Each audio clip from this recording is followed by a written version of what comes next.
One मंत्री राकेश पठानिया के पुत्र पर लगाए गए आरोपों को लेकर जिला भाजपा महामंत्री रणवीर सिंह निक्का आज भी अपनी बात पर कायम है।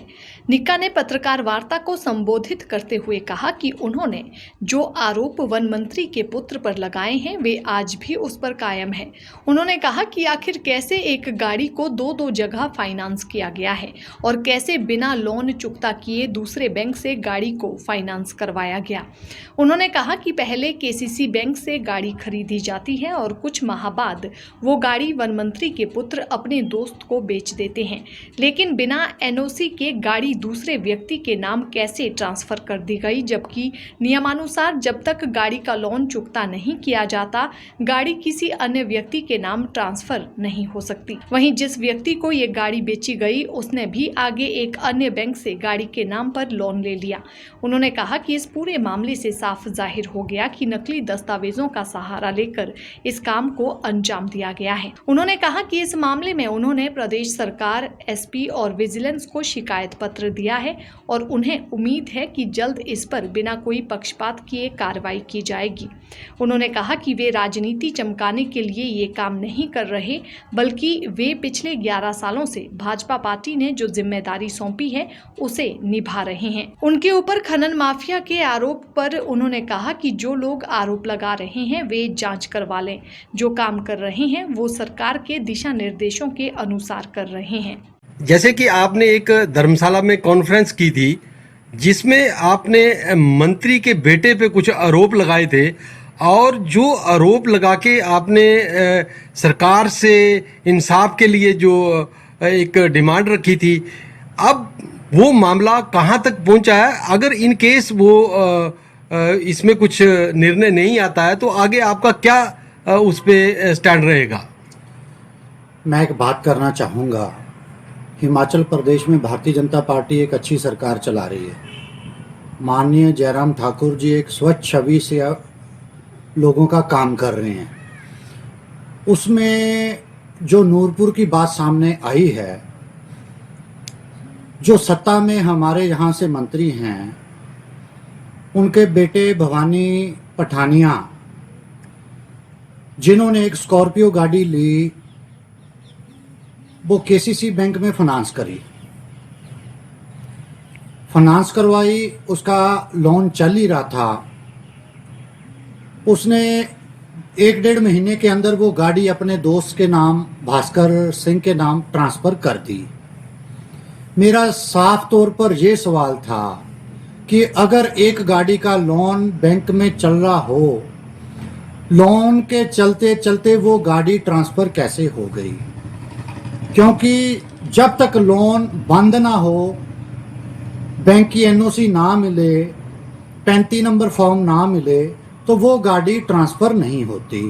तो मैंने सीधे तौर पर ये आरोप लगाया था कि गाड़ी का लोन स्टैंड है, गाड़ी ट्रांसफ़र हो गई है। जब मैंने ये मुद्दा उठाया, मैंने एक आरटीआई डाली तो तुरंत उस बैंक का लोन भर दिया जाता है। गाड़ी ट्रांसफ़र करने के बावजूद भास्कर सिंह ने उसी गाड़ी के ऊपर ग्रामीण बैंक की जो ब्रांच नूरपुर में है वहाँ से लोन करवा लिया। मेरा साफ तौर पर यह आरोप था कि एक गाड़ी के ऊपर 2 बैंकों में लोन कैसे बन गए? कोई फर्जी दस्तावेज उसमें लगे, कहीं ना कहीं कोई ना कोई जाली दस्तावेज लगाकर उसको ट्रांसफ़र किया गया। मैं ये भी आरोप लगाना चाहता हूँ कि उन्होंने अगर असली दस्तावेज लगाकर गाड़ी ट्रांसफ़र की है तो बैंक के मैनेजर ने कैसे लोन चलते हुए उस गाड़ी के एनओसी दे दी? वो 35 नंबर फॉर्म कहाँ से आया? अगर एक गाड़ी है उसके ऊपर एक ही लोन चलता है। इसमें पेपरों के साथ छेड़छाड़ की गई है। मैंने एक रिटन कंप्लेंट एसपी विजिलेंस धर्मशाला को दी है, एक एसपी कांगड़ा जी को दी है, और मुझे बहुत उम्मीद है कि इसकी गहराई के साथ वो छानबीन करेंगे ताकि जो बैंक हमारा केसीसी बैंक है उसकी टिल डेट तक कितना लोन था। जब हमने मुद्दा उठाया तो तुरंत पैसा कैश कहाँ से आया, वो कैश देकर वहाँ से लोन कैसे नील किया गया, और नील करने से पहले वो गाड़ी ट्रांसफ़र कैसे रजिस्ट्रार ऑफिस नूरपुर में हो गई, उसकी एनओसी कहाँ से आई, 35 नंबर फॉर्म कहाँ से आया, और गाड़ी ट्रांसफर होने के बाद वो ग्रामीण बैंक में जाके फिर से फाइनेंस हो जाती है। तो जो लोग बैंकों के साथ धोखाधड़ी कर रहे हैं तो आम जनता के साथ क्या सलूक करते होंगे, उनका लोगों के ऊपर क्या प्रभाव पड़ता होगा कि एक इलाके का नेतृत्व करने वाला व्यक्ति, उसका बेटा अगर ऐसे काम कर रहा है तो उसको क्या जरूरत पड़ गई। अगर एक गाड़ी थी, लोग गाड़ी लेते हैं, लोन लेने की जरूरत तब पड़ती है कि बंदे के पास पैसा नहीं है। अगर पैसा होता तो कैश गाड़ी ले सकता था, अपने अकाउंट से पैसे दे के गाड़ी ले सकता था। लोन तो तभी लिया जाता है कि उसकी किस्त जो पर मंथ हम दें। अचानक जैसे गाड़ी का 13,50,000 के करीब लोन हुआ, तुरंत 2 महीनों में उसको 2-3 महीनों में भर दिया जाता है, तो क्या जरूरत पड़ गई। मेरा सीधे तौर पर यह आरोप है कि एक गाड़ी जब उसका लोन स्टैंड है तो वो गाड़ी कैसे ट्रांसफर होगी, 35 नंबर फार्म कहां से आया। तो मुझे पूरा विश्वास है एसपी विजिलेंस कांगड़ा जी से कि वो गहराई से छानबीन करेंगे, एसपी कांगड़ा जी से कि वो दस्तावेज कहां से आए। अगर वहां खामी पाई जाती है तो उचित से उचित कार्रवाई करने की मैं मांग करता हूं। तो यही मेरा आरोप है। निक्का जी, अगर विजिलेंस द्वारा कोई कार्रवाई अमल में नहीं लाई जाती है तो आपका अगला कदम क्या होगा? मुझे पूरा विश्वास है अगर अपनी पावर के अनुसार किसी के ऊपर दबाव डाला जाता है तो माननीय उच्च न्यायालय में जाकर हम अपील करेंगे, PIL डालेंगे, ताकि लोगों के सामने हकीकत सामने नजर आए। बीच में कुछ बयानबाजी ये भी आई कि मैं मानहानि का दावा करूंगा। हम कहते हैं 100 बार करो। अगर आरोप मेरे निराधीन होंगे, झूठे होंगे तो 100 बार करो। अगर मेरा आरोप सत्य होगा, कोर्ट में जाकर आप निर्दोष साबित होंगे, तब जाके मेरे ऊपर मानहानि का दावा करना। तो मैं उचित कार्रवाई करने की मांग करता हूं। कुछ लोगों का ये भी कहना है कि आप अपनी राजनीति छवि को चमकाने के लिए ऐसे आरोप लगा रहे हैं। आप यहाँ के स्थानीय वासी हैं, आपके चैनल के माध्यम से हम अनेकों लोगों के बीच में छोटे छोटे कार्य करते हैं। राजनीति छवि को चमकाना पिछले 11 साल से भारतीय जनता पार्टी का जिम्मा मेरे पास है।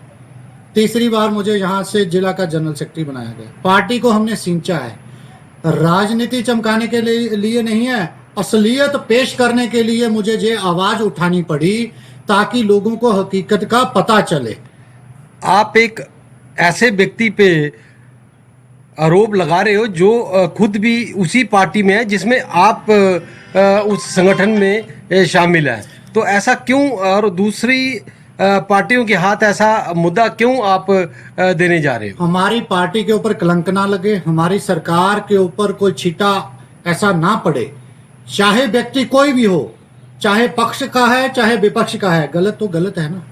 गलत को सामने लाना मेरा कर्तव्य बनता है। मैं नूरपुर के लोगों की यहाँ से आवाज उठाऊंगा और लोगों को हकीकत बताऊंगा कि हमारा यहाँ पर नूरपुर में ये क्या चल रहा है। ऐसा है कि जैसे आप एक राजनीति में अभी शामिल हैं, इन केस जिस पार्टी के साथ आप बिलोंग कर रहे हैं, आने वाले भविष्य में अगर आपको वो टिकट नहीं दे पाती है तो आपका क्या विकल्प रहेगा फिर? हम जनता की सेवा करने के लिए आए हैं, अपने नूरपुर की लोगों की सेवा करने के लिए आए हैं।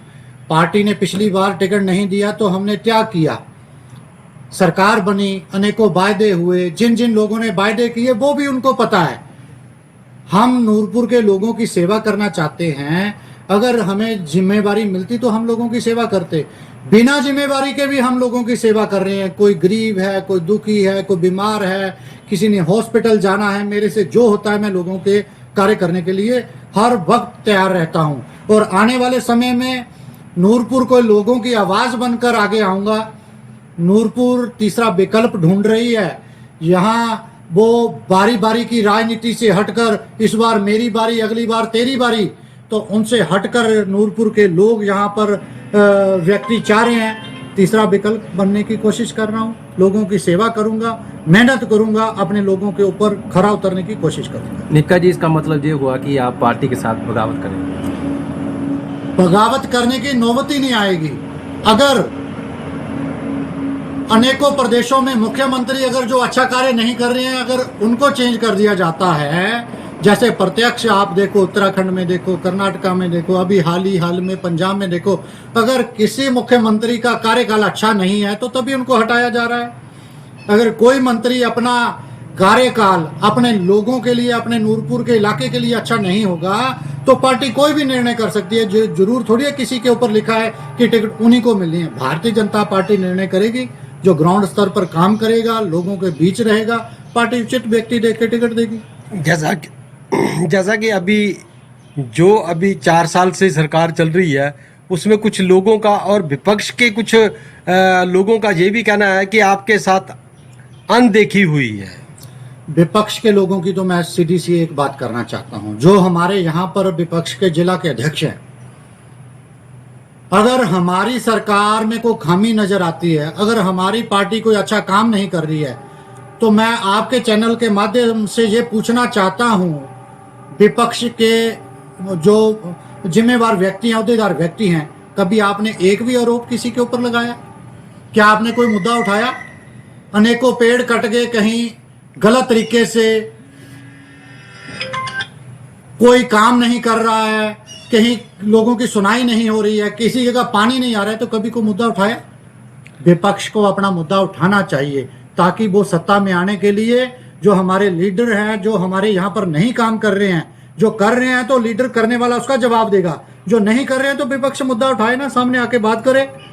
ऐसा कि जहाँ पे जैसे फोरलैंड प्रभावितों को लेके काफ़ी लंबे समय से एक जो समितियां हैं वो सरकार से मांग कर रही हैं, उनके बारे में क्या कहना है आप? मेरा ये कहना है, जब यहाँ की डीपीआर बनी, यहाँ पे प्रपोजल बनी, पीछे मैंने देखा चैनल के माध्यम से, पत्रकार अखबार के माध्यम से मैंने देखा, यहाँ से हमारे पूर्व में रहे विधायक अजय महाजन, जब डीपीआर बनी तो वो मौजूदा एमएलए थे।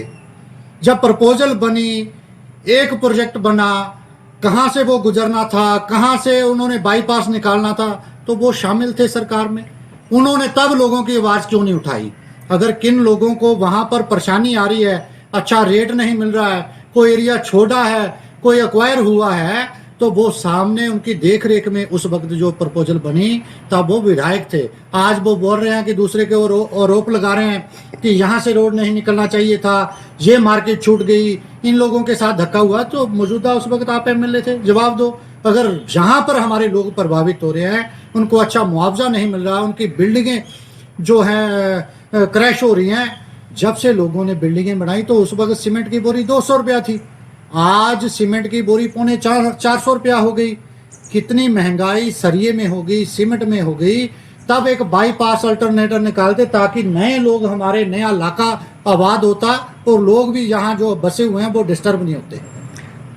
जैसे आपने आरोप लगाए हैं, वैसे ही कुछ लोग जो है आप पे भी आरोप लगा रहे हैं कि आप जैसे खनन माफिया या किसी और मुद्दों पे लेके आपको भी बार बार वो आरोप लगाने जा रहे हैं। इस पे क्या कहेंगे आप? मैं खुले तौर पर डिबेट करने के लिए तैयार हैं। जो लोग आरोप लगाते हैं, सच्चाई लोगों के सामने आनी चाहिए। अगर एक वाइन शॉप वाला अगर मार्केट में वाइन खोल के बैठा तो सरकार द्वारा उसको लाइसेंस दिया गया है। अगर एक स्टोन क्रशर इंडस्ट्री सरकार द्वारा मान्यता प्राप्त है तो वो अपनी माइनिंग करके लोगों को सुविधा प्रदान कर रहा है।